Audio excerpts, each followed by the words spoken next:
hearing, sampang Vice Chairperson si outgoing Vice Governor Hilario David III. Ang mga miyembro sa team maong mga department heads sa Kapitolyo, sama ni Dr. Jesus Arabel,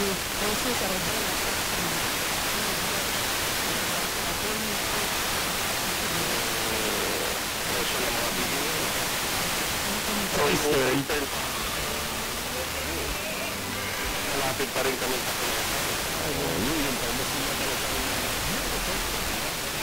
Samar.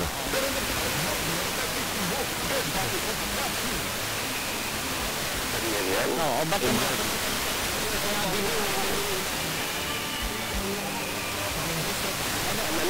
Wala na pala yung problema. O dahil kasi ay ang dami po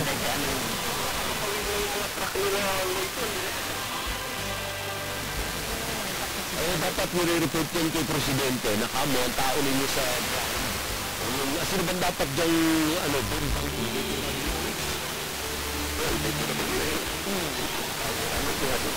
kanila yan? Kaya napaka-prinsipyo ng repair yan, Alvin, di ba? Ang lahat ng sama ni Kubri, paano mo i-repair sa ilalim?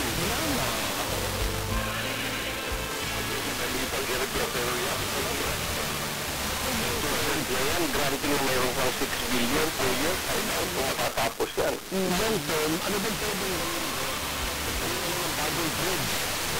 May proposal actually, na para